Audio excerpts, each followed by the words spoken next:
Hey everyone, Adam Small here again from my music masterclass, and today we're going to try out a new type of bass guitar. This one was sent to us from Blackstar, and it's a carry-on ST bass, and it's shorter than short scale. We have one of my full-size basses here, so that's a 36-inch scale, that's full size. And then there's a short scale bass, right? So that's 30-inch scale. And then this bass is a 23.46-inch scale. And I put it next to my U bass, and you can see that it's only slightly bigger than that. Now, there's two color options for this thing. There's this color option, which I like, and then there's all black, which is the other option. The body of this bass is poplar wood, maple for the neck, and laurel for the fingerboard. This is a totally passive instrument. There's no preamp in this at all. This is not for an active preamp. This is just the wiring for the volume and the tone knob and the pickup, which is basically a P-style pickup, like a precision bass. They strung this with a pretty light set of strings. So the E string is 90 and the G is 37, and then fill in the blanks in between, so basically a 37 to 90 set. As far as accessories, it doesn't come with much. It comes with an Allen wrench to adjust the action on the bridge and a tool to adjust a truss rod if you need to. There's no gig bag that comes with this bass, but I measured it from here, even from the strap to the tip, and it's 33 inches, right, in total. And I think that most guitar gig bags are like 36 inches, so I know it'll fit in there. Or if you're flying and you want to be really low profile, just take the neck off, you know? Unscrew, take the neck off, throw it in the luggage, and have it arrive, hopefully safe and sound. Also, Blackstar sent me one of their new instrument cables for this video, so I'll be using that for all the examples as well. The documentation says that the cables have braided shielding and high quality components, which is always good. And they say that it's super durable. Obviously, I'm not gonna test out the durability in this video by riding my car over the cable or anything like that, but just wanted to let you know the specs. Blackstar did send us this ST bass in exchange for this video review, but they didn't tell us to say anything specific, and they didn't coach us in any way, and we are always unbiased with our reviews, and we'll be unbiased today. So let's get to it.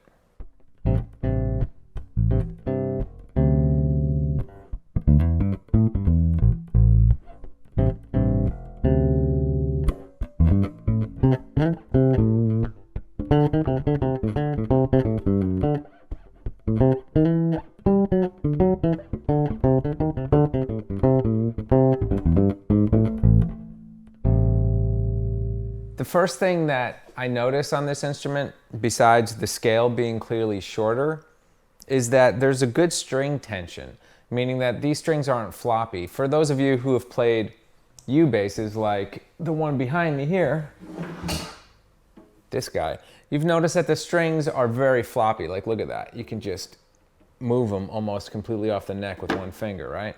That's not the case with this. This feels like a regular bass guitar. Now, I bring that up because the point of a portable instrument like this is that you should be able to practice stuff on it when you're not near your other bass, right? And it should translate to your other bass. So if you're practicing on the U bass, like the ukulele bass I just pulled out a second ago, when I play that thing, I play it completely differently than I play a regular bass, or a regular bass guitar, for instance, because the strings are floppy, and in order to get a cool tone on that, which you can, like those things are very interesting, but I play completely differently. It's like a different instrument to me. So I treat it completely differently. This feels like my full-size bass with, you know, some caveats. It's a bit different in some ways, but my right hand doesn't see it as much different at all. And, you know, the left hand, you can just kind of look and make sure you don't overshoot the frets if it's too small for you. But I'm not having any playing problems at all, is what I'm trying to say. Now check it out. You can see that they put this P pickup, it's basically a precision bass pickup. They put it pretty close to the bridge. It's not in the center, right, like most precision basses would be. So because this pickup is justified closer to the bridge, it has an interesting sound back here. Let me show you.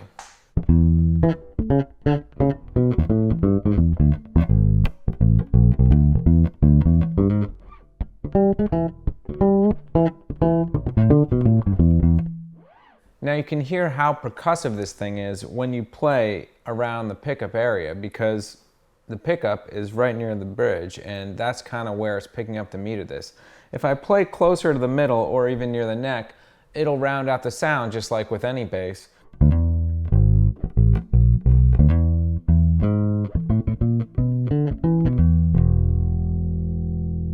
I can try to play with some palm mutes.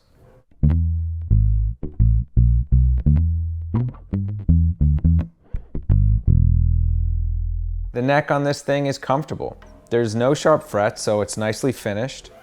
The neck on the back is cool and nice and smooth. The only thing, I did find one problem, and I think it's just with this particular bass.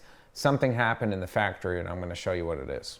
My D here on my 7th fret of my G string, it's a little buzzy, but none of the frets around it are buzzy, and none of the other strings are buzzy. The action on this string is set appropriately, and the neck has a little bit of relief in it. So I'm thinking that there is a high fret right after the 7th fret, maybe 8 or 9. One of these 2 frets is a little bit high. I am not a luthier. I've done stuff here in the past. I know how to wire electronics. I might get a file out if I figure out what's going on, but I just found this out. And just file down the fret a slight bit to make this not happen, but this is what's happening. Check it out. Not on the C, not on the C sharp. Hear the buzz? But not on the D sharp.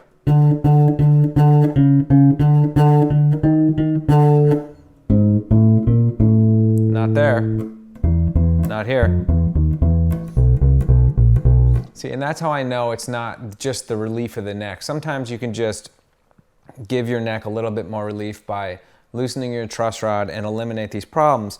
But I'd be having buzz on these other strings too in exactly the 7th fret. So it just happens here. And it's not a huge buzz, meaning that by playing this thing for about 15 minutes right now, or 20 minutes or whatever I've been doing off camera, I can treat this note and not get that buzz by just playing softer. For instance,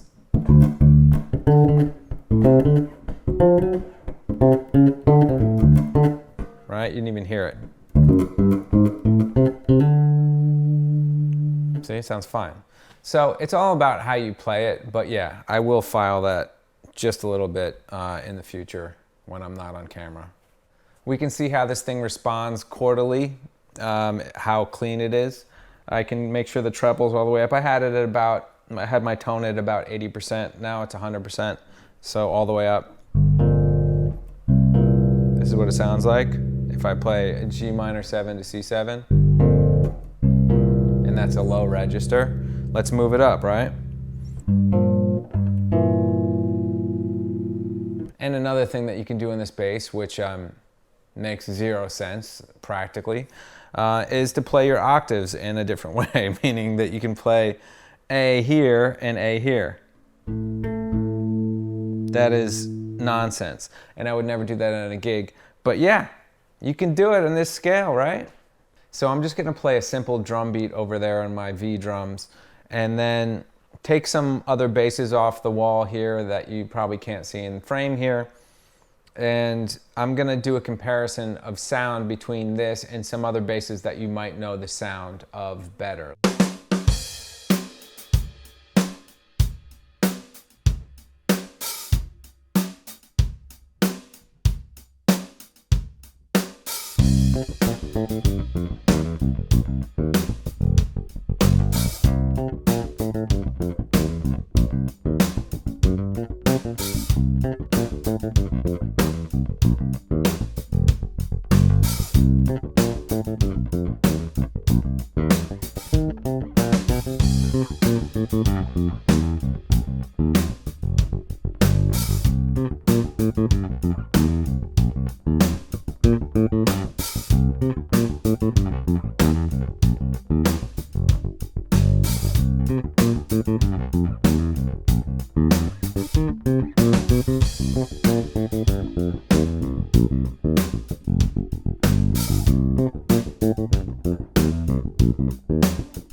So what I found online about this bass is that it cost a bit over 200 bucks, I think like 220, 225, something like that. And it looks like it's easier to get this thing if you're not in the US. Now, I'm assuming that Blackstar will start shipping these to the US or shipping them to their distributors, because I've seen the guitar versions at many American distributors, or at least a few. So it's like the exact same thing except it's a guitar. I think it's called the ST Carry-On guitar. Until then, if you are from the US, I'm sure you could message the company and find out what the deal is. There's also some distributors that will ship it to you. I saw some stuff on Reverb and some other sites. I'm sitting here making a video review, but I don't know exactly what your intended use is of this instrument, right? I'm assuming most of you want a travel instrument, which is what it's built for. And for that purpose, it's great. I could see someone bring this on a work trip, taking the neck off, throwing it in their luggage, putting it in an overhead compartment if they had a little gig bag, and not worrying too much about it, you know, because it's not that expensive. Or for those of you that just want to play this thing on gigs, like you just want to have a bass that's small and has an interesting look to it, and maybe you're playing with 3 ukulele players and a fiddle, and you know, you feel bad that your bass is so big and you want to fit in with the crowd, or you just want to have an interesting bass and play it in a gig. You could totally play this thing on a gig.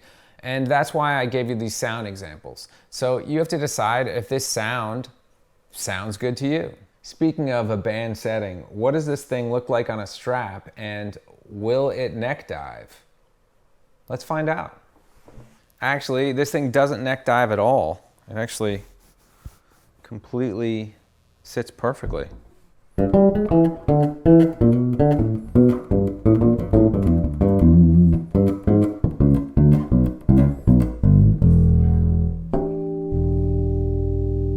So to wrap this video up, I had fun playing this thing today for all the reasons I said, so I won't have to just rehash it again.